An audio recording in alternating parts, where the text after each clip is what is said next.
Hello everyone, let's learn daily use English sentences.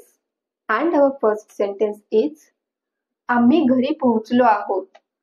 एखाद्याला तुम्हाला सांगायचंय की आम्ही घरी पोहोचलो आहे किंवा आम्ही घरी पोहोचलो आहोत, तर तुम्ही इंग्लिशमध्ये कसं सांगणार? We have reached home.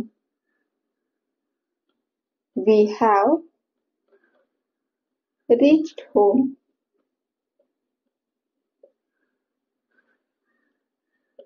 किंवा जर तुम्हाला सांगायचं असेल की मी घरी पोहोचलो आहे, तर तुम्ही बोलू शकता I have reached home. Next sentence आहे तुम्हाला सॉरी म्हणण्याची गरज नाही, तर हे सेंटेन्स इंग्लिशमध्ये कसं बोलायचं आहे? You don't need to say sorry. You don't need to say sorry. तुम्हाला सॉरी म्हणण्याची गरज नाही.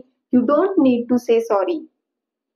नेक्स्ट सेंटेन्स मला वाटतं त्याने तुझा फोन तोडला किंवा मला वाटतं त्याने तुझा फोन फोडला, तर ते हे सेंटेन्स कसं बोलणार आहे आपण?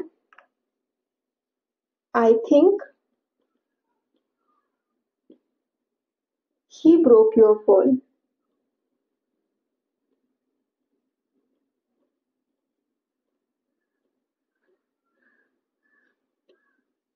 मला वाटतं त्याने तुझा फोन तोडला. I think he broke your phone.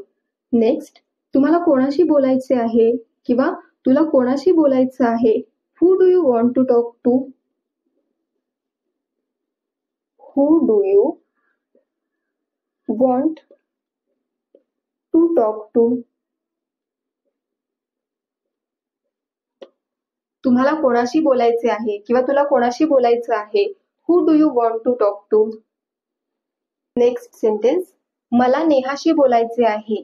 तुम्हाला बोलायचे की मला नेहाशी बोलायचं आहे, तर आपण काय बोलणार आहे? I want to talk to Neha. I want to talk to Neha. किंवा तुम्हाला दुसऱ्या ज्या व्यक्तीसोबत बोलायचं असेल, त्याचं नाव तुम्ही इथे घेऊन बोलू शकता, जसे की I want to talk to my mother किंवा I want to talk to Raju, I want to talk to Mayur. अशा पद्धतीने कोणतंही नाव घेऊन, जे नाव तुमचं आहे ते नाव घेऊन तुम्ही बोलू शकता. देन नेक्स्ट सेंटेन्स आहे मला कोणाशीही बोलायचे नाही, तर तुम्ही हे सेंटेन्स कसं बोलणार आहात? I don't want to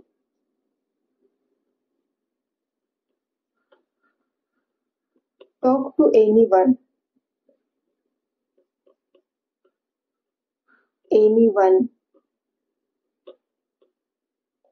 I don't want to talk to anyone. मला कोणाशीही बोलायचे नाही.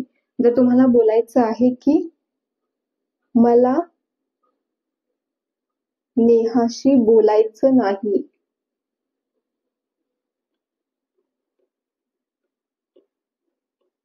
तर तुम्ही हे सेंटेन्स कसं बोलाल? याचा आन्सर तुम्ही कॉमेंट बॉक्समध्ये देऊ शकता. Thanks for watching.